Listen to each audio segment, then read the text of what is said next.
The first speaker tonight helped Duke win the Carolina Cup with 99 overall points and a sweep of all 5 races.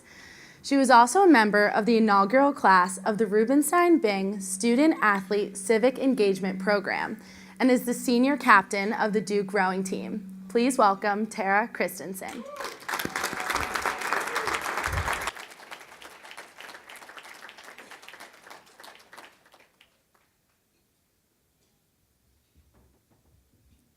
Thank you. Good evening, everyone. I'm TC. I'm a senior and captain on the Duke women's rowing team. I'm excited to be here tonight to share with you all a small fraction of the incredible journey that has been my time at Duke over the last 3.5 years. I started rowing in 8th grade when my basketball career was cut short by my complete and utter lack of any talent. Seriously, I averaged 6 points my freshman year, not per game, over the entire season. I decided to trade the ball for a set of oars and take up rowing. I learned to row on a tiny lake out of a boathouse that was a small, unheated portable with poor quality equipment, but I loved it right away. My naturally competitive self was hooked on the exhilaration of racing. As I outgrew my small club and went to a boarding school with a better rowing program, I worked hard for the last 2 years of high school to be fast enough to be recruited by my dream school, Duke University.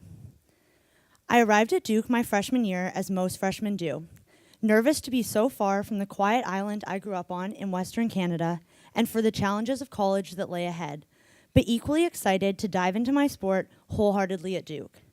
Recruited to compete in the sport I love at one of the nation's most prestigious universities, it was truly my dream come true. Freshman fall semester flew by, accompanied with the quintessential freshman year lessons regarding time management, work ethic, and adjusting to being a 15-hour flight from home. My teammates became lifelong friends. I loved being surrounded with people with so much passion for their academics and their sports, something that is so unique to us here at Duke. Second semester of freshman year came with some unforeseen challenges. I will take the time to tell you now that I was born with hip dysplasia in my right hip, for which I had surgery on my first birthday.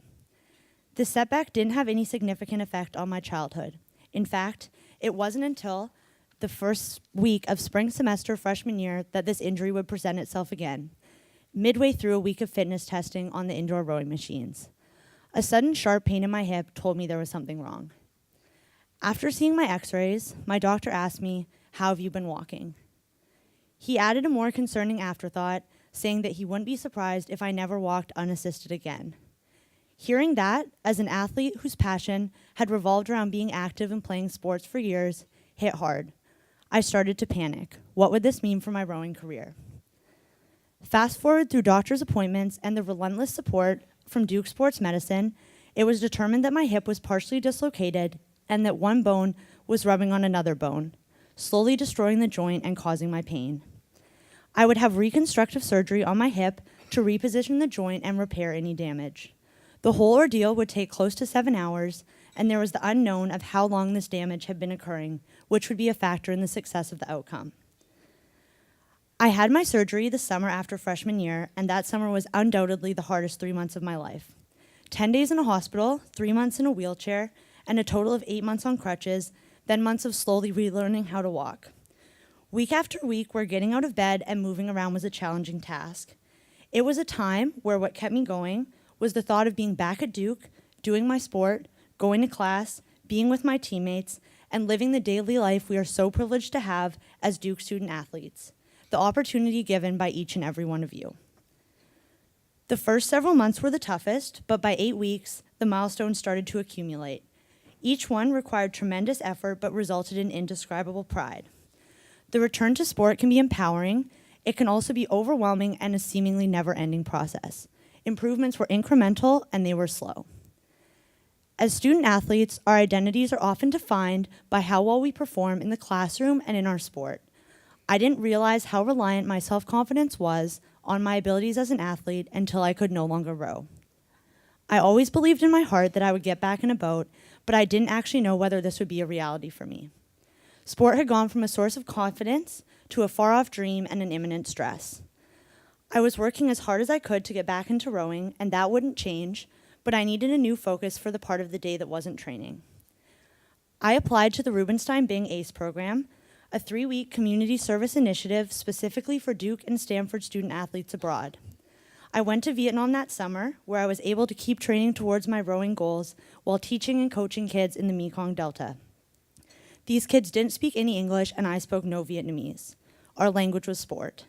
We shared in victory, played under common rules, and encouraged the same teammates. It renewed my love for sport and reminded me how powerful and beautiful sport is. It was the opportunity of a lifetime, one that bettered me as a student athlete when I returned to Duke after that summer, and one we are so fortunate to have as part of the Duke student athlete experience. Needless to say, 2015 met me with challenges greater than I ever could have anticipated. It would have been easy to walk away from rowing when this injury first started.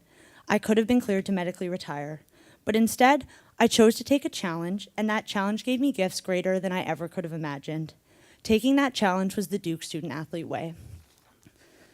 I have managed to not only walk again, albeit with a bit of a limp, but also come back to be an athlete with a more successful career than I had prior to injury. There was a time that I was told I may never walk again, and now I have the honor of being a captain of the Duke University rowing team. I am grateful every day to wake up and have the privilege of going to do my sport. Throughout this journey, I had the relentless support of my inspiring teammates and fellow Duke students who kept me going when the going got tough.